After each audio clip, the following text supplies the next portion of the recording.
Part 3 की शुरुआत में हम सावचू को देखते हैं।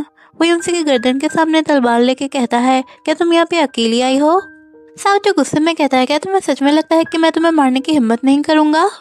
युनसी शांत होकर जवाब देती है, मैं जाओ फैमिली के लिए मरने के लिए भी तैयार हूँ। अगर मैं मर भी जाऊंगी तो मुझे कोई रिग्रेट नहीं रहेगा। तब सावचू युनसी से कहने लगता है, क्या तुम भूल गई मेरी आंटी तुम्हें एक बुरे आदमी को रखेल के हिसाब से बेचने वाली थी और उन्होंने ही हमारी फैमिली को मार डाला और मैं ही वो था जिसने तुम्हारी जिंदगी को बचाया था। लेकिन मैं तब सीमा में निर्वासित कर दिया गया था, जिसकी वजह से मेरा सब कुछ छिन गया। तुम मेरे साथ ऐसा कैसे कर सकती हो? मैंने तुम्हारी जिंदगी बचाई और तुम मुझे छोड़ के जाओयान के साथ चली गई। ये सभी बातों को याद करने के बाद सावचू का गुस्सा सातवें आसमान में पहुंच जाता है। वो गुस्से में अपनी तलवार को युनसी के सामने वाले दीवार पर लगा देता है और वो गुस्से से युनसी का गला पकड़ लेता है और वो जोर जोर से चिल्लाने लगता है।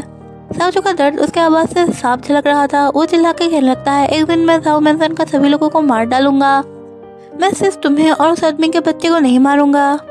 भले ही मुझे मरना पड़े, लेकिन मैं तुम दोनों को हमेशा प्रोटेक्ट करूंगा। ये सब बातों को सुनने के बाद युनसी याद करने लगती है कैसे जाओयान की मॉम एक इविल प्लान बना रही थी। फ्लैशबैक में हम जाओयान की मॉम को देखते हैं। वो क्राउन प्रिंस के साथ मिलकर प्लान बना रही थी। वो क्राउन प्रिंस से कहती है, मैंने सावचू के कमरे में जहरीली गैस डाल दी है। सिर्फ हमारे पूर्वज ही जानते हैं इससे बचने का रास्ता। यहाँ तक कि राजा भी जहरीली गैस से बिना बॉडीगार्ड के हेल्प से नहीं निकल सकते। मैं प्रिंस सू और सावचू को एक साथ मारना चाहती थी, लेकिन मेरी बहू ने मेरा सारा प्लान को चौपट कर दिया। क्राउन प्रिंस कहने लगा, अगर वो तुम्हारे महल में मारा जाएगा तो तुम जिम्मेदार ठहराओगी। तुम्हारा प्लान तो फेल हो गया है। वैसे भी सावचू का बॉडीगार्ड हमेशा आसपास घूमते रहते हैं। क्यों ना हम उसे मारे बिना एक जोरदार का झटका दे तो ये बहुत अच्छा होगा। जाओयान की मॉम कहती है, उसे अपने काम के लिए कीमत चुकानी पड़ेगी। मैं मंत्री से कह के उसे देश से बाहर निकाल दूंगी। क्राउन प्रिंस कहने लगता है, तुम्हारी बड़ी बहू युनसी का क्या होगा? जाओयान की मॉम कहने लगती है, भला ही सावचू उसे नहीं मारे, लेकिन मैं उसको नहीं रखूंगी। क्राउन प्रिंस कहने लगता है, अगर वो हमारा साथ है तो इसमें कोई बुराई नहीं है। हम उसे अपने काम के लिए इस्तेमाल करेंगे।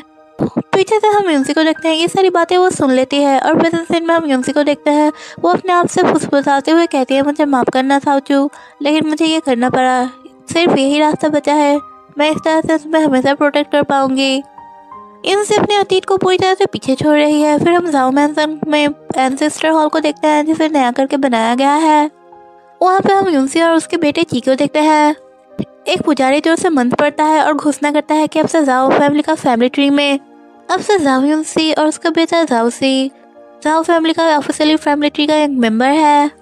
वो पुरोहित उन दोनों माँ बेटे को आशीर्वाद देता है। वो कहता है, कांग्रेचुलेसन मिसेस जाओ और ची, आप दोनों अब ऑफिशियली मेंबर बन गए हैं जाओ फैमिली के। इन सब के बीच में हम युनसी को देखते हैं। वो अपनी मरी हुई सास की बात को याद करने लगती है। मरने से पहले सावचू की मॉम ने युनसी से कहा था, तुम्हारे पेट में अभी जो बच्चा है उसे जिंदा रहने के लिए तुम्हें जिंदा रहना पड़ेगा। इसका नाम मैंने ची रखा है, प्लीज तुम दोनों जिंदा रहना। और ये बोलने के साथ ही युनसी की सांस मर जाती है। और ये सभी बातों को याद करने के बाद प्रेजेंट सीन में हम युनसी को देखते हैं। वो रोने लगती है और वो खुद से कहती है, ची मैं आशा करती हूँ तुम्हारा भविष्य उज्जवल हो और तुम्हें वो सारी खुशियाँ मिले जो मुझे नहीं मिली। तुम हमेशा खुश रहो और तुम्हारी जिंदगी खुशहाल हो। आखिरकार माँ बेटे को जाओ फैमिली की ट्री में एंट्री मिल गई। फाइनली इतनी मेहनत करने के बाद युनसी को अपनी कामयाबी मिली। अब ऑफिशियली युनसी और उसका बेटा जाओ फैमिली का फैमिली मेंबर है। आधिकारिक रूप से जाओ फैमिली में युनसी और उसका बेटा को फैमिली मेंबर में एक्सेप्ट कर लिया गया।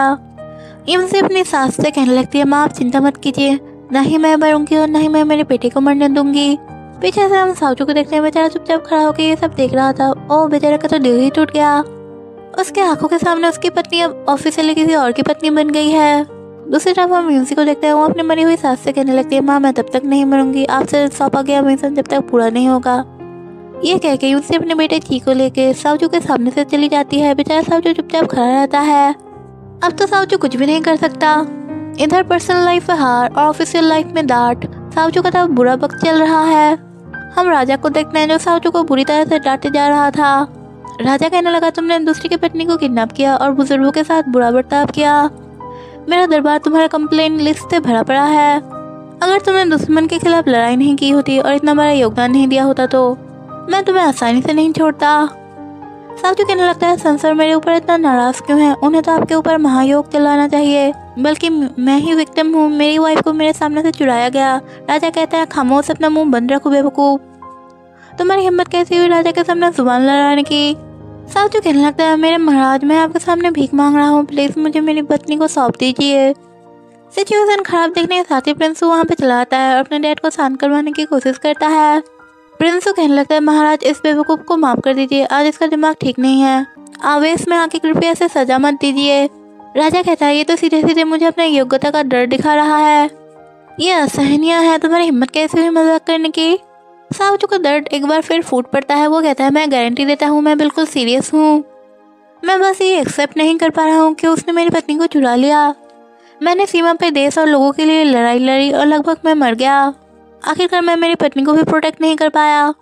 मैं खुद को असली आदमी कैसे मानूं? राजा चिल्लाता है। वो कहता है, क्या तुम मुझे ये बताने की कोशिश कर रहे हो कि तुम विद्रोह शुरू कर रहे हो?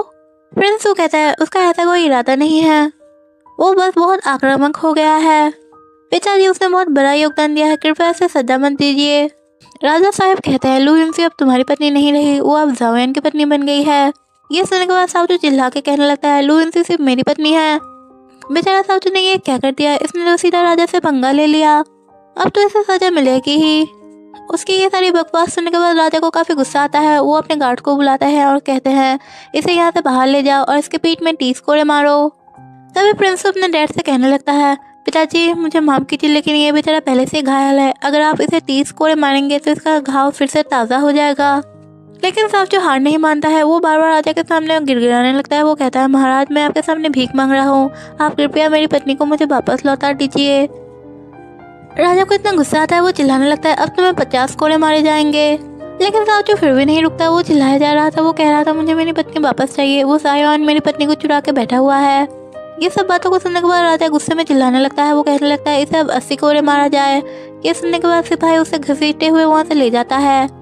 फिर भी सावचू सिर्फ राजा से एक ही बात बोले जा रहा था, राजा साहब ये नाइंसाफी है, मुझे मेरी पत्नी वापस चाहिए।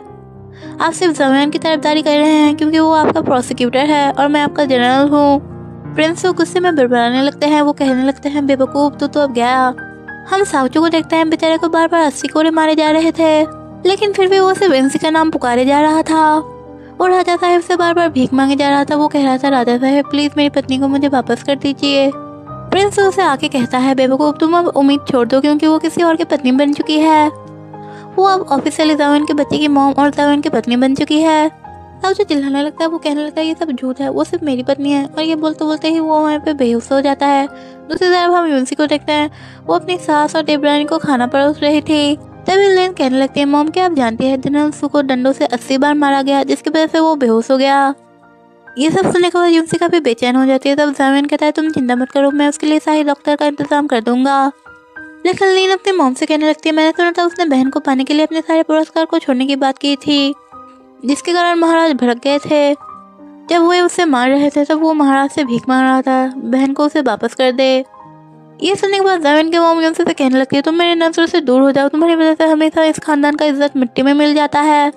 बेचारी युनसी वहाँ से चली जाती है। दूसरी तरफ हम लिन को देखते हैं, वो सासू माँ से कहने लगती है, लिन कहने लगती है, मॉम मैंने मेरे पिता से कहा था सावचू के खिलाफ जाकर वो राजा के सामने कंप्लेन करे, ये सच में काम कर गया। जाओयन की मॉम कहने लगती है, तुम्हें तुम्हारे पिता को इनाम मिलेगा। फिर हम रात का सीन देखते हैं। सावचू का कंडीशन काफ़ी ख़राब था, उसके घाव से सिर्फ ब्लड निकले जा रहा था। डॉक्टर बार बार पट्टियाँ बदले जा रहे थे। डॉक्टर आपस में बात करते हैं, पुराना घाव अब तक ठीक नहीं हुआ है, क्या वो बच पाएगा? 12 घंटे हो गए हैं, अब तक उसे बुखार है, मुझे तो डर है कि वो जिंदा नहीं बच पाएगा। तभी एक मेट के हाथ से खून से सनी पट्टी नीचे गिर जाती है, जिसे युनसी देख लेती है।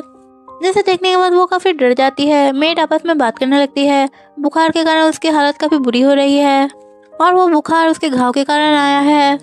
ये सब सुनने के बाद युनसी दौड़ते हुए सावचू के रूम की तरफ आती है। वो सावचू की हालत देखती है, वो काफ़ी बुरी थी। युनसी उसके पास आती है और उसका खून से लथपथ सिर देखती है। बेचारा सावचू बेहोशी के हाथ में सिर्फ युनसी का नाम पुकारे जा रहा था। वो कंटिन्यूसली एक ही बात कहे जा रहा था, महाराज प्लीज़ आप मेरी पत्नी को मुझे वापस कर दीजिए।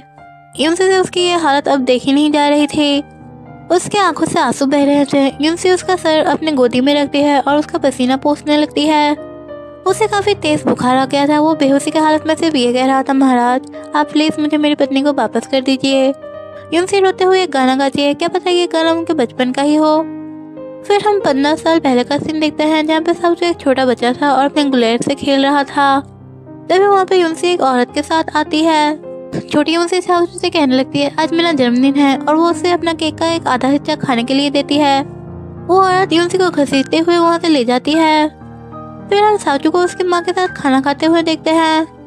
तभी एक बच्चे की रोने की आवाज़ सुनाई देती है। सावचू अपनी मॉम से पूछता है, क्या आपको किसी बच्चे की रोने की आवाज़ सुनाई दी? तो उसकी माँ कहती है, मैंने हाल ही में वहाँ से रोने की आवाज़ें सुनी है। बेटा, वो अनाथ गुफा थी। जब गरीब लोग अपने बच्चे को खाना नहीं खिला पाते हैं तो वो उसे वहीं पे छोड़ के चले आते हैं।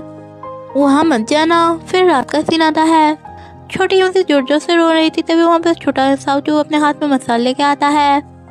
सावचू यूं से पूछने लगता है, छोटी लड़की तुम वही हो ना जिसने मुझे चावल का केक खाने के लिए दिया था? यूं से उससे मदद करने के लिए कहती है, लेकिन सावचू का हाथ छोटे थे। वो उसके छोटे छोटे हाथ यूं के छोटे हाथ की तरफ नहीं पहुँच रहे थे। तब वो कूद के यूं के पास चला आता है। सावचू कहने लगता है, डरो मत, मैं तुम्हारे साथ हूँ। मैं तुम्हें मेरी मॉम का गाया हुआ गाना सुनाने वाला हूँ। जब मैं डर जाता था तब मेरी मॉम मुझे ये गाना सुना के दिलासा देती थी। ये बोल के छोटा सावचू वो गाना गाने लगता है। फिर हम प्रेजेंट सीन का सीन देखते हैं। फ्लैशबैक खत्म होता है, हम प्रेजेंट सीन में आते हैं। सावचू को होश नहीं आ रहा था और यूंसी वही गाना सावचू को सुना रही थी। यूंसी कहने लगी, मैं रोई और चिल्लाई लेकिन कोई भी नहीं आया। मुझे लगा मैं अंधेरी गुफा में मर जाऊंगी। फिर भी तुम चांदनी रात में चांद बन के मेरे पास आए और तुम एक बेवकूफ़ की तरह वहाँ पे कूद गए। तुमने कहा तुम मुझे नहीं बचा सकते, लेकिन तुमने इतने सालों से मुझे प्रोटेक्ट किया। इनसे काफ़ी इमोशनल होकर गाना गाती है। फिर हम सुबह का सीन देखते हैं। सावचू का बुखार काफ़ी कम हो गया था। ये उससे वहाँ से जाने लगती है, लेकिन सावचू उसका हाथ पकड़ लेता है। वो बार बार उससे कहने लगता है, मेरे लिए इंतज़ार करना, मुझे छोड़ के मत जाना, मैं तुम्हारे लिए वापस आऊँगा। ये सुनने के बाद यूंसी काफ़ी इमोशनल हो जाती है, लेकिन फिर यूंसी जावेन की मॉम की कही हुई बातों को याद करने लगती है। फ्लैशबैक में हम यूंसी को देखते हैं। उसने क्राउन प्रिंस और जावेन की मॉम का बात को सुन लिया था। जावेन की मॉम कहती है, मैं सावचू को अपमानित करके उसे समारोह में उकसाना चाहती थी ताकि वो हमारे ऊपर हमला करे। दुर्भाग्य से यूंसी ने अपमान सहन कर लिया और हमारी योजना को बर्बाद कर दिया। मैं उसे मार डालूंगी। और यूंसी ये सारी बातों को सुन रही थी और क्राउन प्रिंस कहता है, इसकी कोई ज़रूरत नहीं है। क्राउन प्रिंस कहता है, वो हमारी काफ़ी काम आएगी। ये सब सुनने के बाद यूंसी वहाँ से चली जाती है। प्रेजेंट सीन में यूंसी ये सारी बातों को याद करने के बाद सावचू को छोड़कर वहाँ से चली जाती है। जब वो बाहर निकलती है तब वो जावेन को देखती है। जावेन पूरी रात हाथ में छाता पकड़े हुए यूंसी का वेट कर रहा था। यूंसी उससे पूछती है, तुम मेरा इंतजार क्यों कर रहे थे? जावेन कहता है, यूंसी अगर तुम अब भी सावचू से प्यार करती हो तो तुम उसके साथ रह सकती हो। मैं मेरी मॉम से बात करूंगा और उन्हें ची के सच्चाई के बारे में साफ साफ बता दूंगा। मैं तुम्हें चोट पहुंचाना नहीं चाहता। यूंसी कहती है, मैं बस नहीं चाहती कि वो मेरे लिए मरे और तुम कोई गलतफहमी मत रखो। अब मैं जब तुम्हारी पत्नी हूँ, मैं मेरा वादा निभाऊंगी और मैं हमेशा तुम्हारे साथ रहूंगी। अगर तुम मुझे कभी धोखा नहीं दोगे तो मैं तुम्हें कभी धोखा नहीं दूंगी। ये बोलने के साथ ही वो दोनों वहाँ से चले जाते हैं। फिर हम अगले दिन सावचू को देखते हैं जिसे होश आ गया था। तभी वहाँ पे दाइसू आता है और दाइसू उसके लिए दलिया और खाना लाता है। सावचू उस खाने को खाने के बाद कहता है, ये पूरी दुनिया में सिर्फ मेरी मॉम और यूंसी बनाती है। क्या वो वहाँ पे आई थी? दाइसू कहने लगता है, जनरल भले ही आपको 80 कोरे और क्यों ना पड़ जाए, लेकिन वो फिर भी वापस नहीं आएगी। वो बिल्कुल क्रूर है, उसके अंदर दया नाम की कोई चीज़ नहीं है। तभी सावचू की नज़र यूंसी की छोड़ी हुई नुबाल के ऊपर पड़ती है। वो कहती है, अरे ये तो उसका ही है, वो ज़रूर यहाँ पे आई थी। ये देखने के बाद वो काफ़ी स्माइल करने लगता है। वो कहता है, मैं जानता था वो मेरी परवाह करती है। ये कह के वो वहाँ से जाने लगता है। दाइसू उसे रोकने की कोशिश करता है। दाइसू कहने लगता है, जब तक आप पूरी तरह से ठीक नहीं हो जाते मैं आपको कहीं जाने नहीं दूंगा। आप अभी घायल और कमज़ोर है, आपकी आंटी कभी भी आपके ऊपर हमला कर सकती है। सावचू कहता है, वो बुढ़िया कभी मेरा बाल भी पाका नहीं कर पाएगी। दाइसू कहने लगता है, जनरल हमने ये अफवाह फैला दी है कि आप घायल हैं। सीने के अंदर जो क्राउन प्रिंस के जासूस है, अब तक तो उनके कानों में ये खबर पहुंच चुकी होगी। सावचू कहता है, मैं बस यूंसी को देखना चाहता हूँ, किसी को इसके बारे में पता नहीं चलेगा। वो दाइसू को धक्का देकर वहाँ से चला जाता है। दूसरी तरफ हम यूंसी को देखते हैं। वो वहाँ से जा रही थी, पीछे से सावचू आके उसे पकड़ लेता है। सावचू जबरदस्ती आके यूंसी को किस करने लगता है। यूंसी उसे मारने लगती है। वो कहने लगती है, मुझे छोड़ो, लेकिन सावचू उसे नहीं छोड़ता। यूंसी खुद को उससे छुड़ाने की कोशिश कर रही थी। यूंसी चिल्लाते हुए कहती है, जनरल आपकी तबीयत ठीक नहीं है, आपको आराम करना चाहिए। आप यहाँ पे क्यों आए हैं? सावचू कहता है, तुम मुझसे मिलने आई थी है ना, तुमने मेरे लिए खाना बनाया है ना। वो सूप सिर्फ मेरी माँ बनाती थी जब हम दोनों बीमार पड़ते थे। वो मुस्कुरा के वो हैंडकरचिप दिखाता है। वो कहता है, ये तुम्हारा है ना। लेकिन यूंसी ये सब देखने के बाद सीरियस हो जाती है। वो सीरियस होकर कहने लगती है, ये आपका भाई का ऑर्डर था, इसलिए उन्होंने मुझसे कहा कि मैं आपके लिए सूप बनाऊं। मुझे उम्मीद है कि तुम जल्द से जल्द ठीक हो जाओगे। सावचू गुस्से में कहता है, तुम अब इस रुमाल के बारे में क्या बोलोगी? यूंसी कहती है, ये रुमाल ये तो शायद तब छूटा होगा जब हम आपके लिए सूप बना रहे थे, तब आप कोमा में थे। इसलिए मैं ये रुमाल को लेकर आपके कमरे में गई थी, शायद तभी ये वहाँ पे छूट गया होगा। सावजू उससे कहने लगता है, क्या तुम्हारे पास इसके अलावा और कोई बहाना है? तुम मुझे बता सकती हो। मैं तुम्हारे लिए पैसा, नाम और यहाँ तक मैं अपनी जान भी तुम्हारे लिए देने के लिए तैयार हूँ। ये उनसे कहने लगती है, जनरल बकवास मत करो, तुम्हारी मॉम डैड ने तुम्हें जान दी है और इसे मुझे लेने का कोई हक नहीं है। अगर तुम सच में मेरी मदद करना चाहते हो तो तुम मुझे जाने दो। सावजू गुस्से में आके कहने लगता है, क्या तुम भूल गई? तुम्हारी सासू माँ ने मेरे फैमिली को मार डाला था। ये उनसे कहने लगती है, मैं अब जाओ फैमिली की बहू हूँ, मैं परिवार की जिम्मेदारी लूंगी और प्रोटेक्ट करूंगी। ये सुनने के बाद तो बेचारा सावजू का दिल ही टूट जाता है। वो कहने लगता है, क्या तुम चाहती थी कि मैं 7 साल पहले ही मर जाऊँ? तुम उस कमजोर आदमी और उसके बेटे के साथ रहना चाहती हो? ये उससे कहती है, हाँ, अगर तुम वापस नहीं आते और मर जाते तो मेरे बेटे और मेरे हस्बैंड को इतना कुछ नहीं सहना पड़ता। सावजू उदास होकर पूछने लगता है, यूनसी मैं तुम्हारे लिए क्या हूँ? ये उनसे कहती है, तुम मेरे लिए मर चुके हो। ये सब सुनने के बाद सावजू का दिमाग बहुत गुस्से में आ जाता है। वो तुरंत यूनसी को अपने गोद में उठाता है और बिस्तर में फेंक देता है। ये उनसे चिल्लाने लगती है। वो कहने लगती है, तुम मेरे साथ क्या करने वाले हो? सावजू कहने लगता है, अब मैं तुम्हारे लिए मर चुका हूँ, इसलिए मैं तुम्हें अपनी पास की सारी मेमोरी याद दिलाने वाला हूँ। ये बोलने के साथ ही वो उसे जोरदार किस करने लगता है। तभी बाहर से मेड की आवाज आती है और उसकी जुड़े सासू माँ वहीं पे आ रही थी। और इसी के साथ पार्ट 3 यहीं पे खत्म होता है। Thank you for watching, bye.